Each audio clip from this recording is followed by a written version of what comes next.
Hello again. Remember the gravitational force equation we showed in an earlier video? We'll now use it and basic physics to derive the equation of motion for spacecraft. You should now see the equation on my right. Recall that r is the distance from the satellite to the center of Earth. Uppercase m is Earth's mass, lowercase m is the satellite's mass, and g is the universal gravitation constant. Force is mass multiplied by acceleration. Therefore, we can also write this equation as shown, where r represents the satellite's position relative to the center of Earth, and the double dot over the r represents the satellite's acceleration. Remember that velocity is position's rate of change versus time, and acceleration is velocity's rate of change versus time. If you understand calculus, you should recognize the previous equation as a simple second-order differential equation. It is the equation of motion for a satellite outside the atmosphere when only Earth's gravitational acceleration is considered.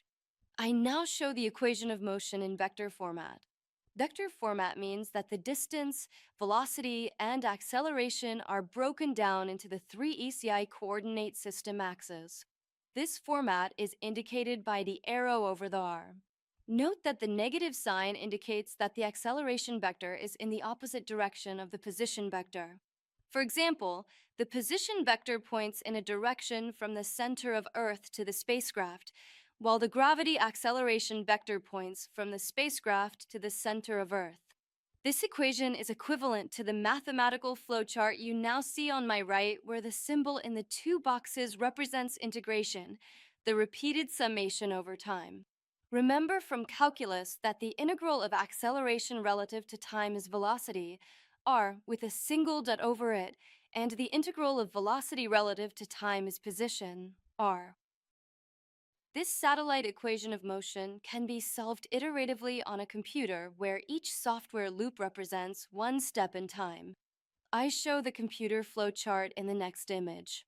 Note that I did not include centrifugal force in the spacecraft's equation of motion. I only included the forces due to gravity. That's because forces due to gravity are currently the only external forces applied to the spacecraft. Centrifugal force is not a true force.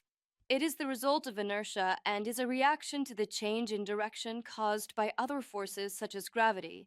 It's inherent in the mathematics of integration when solving the equation of motion.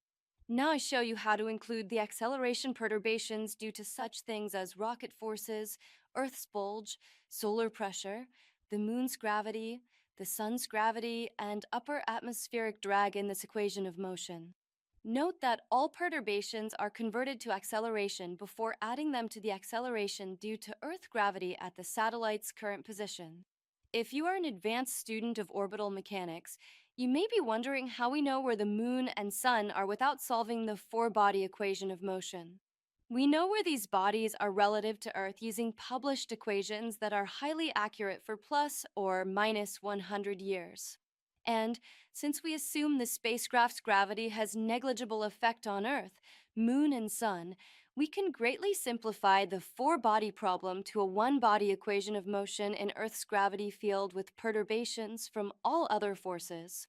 We plan to produce more videos in the future, so subscribe to this channel if you want to see more videos describing space flight and orbital mechanics.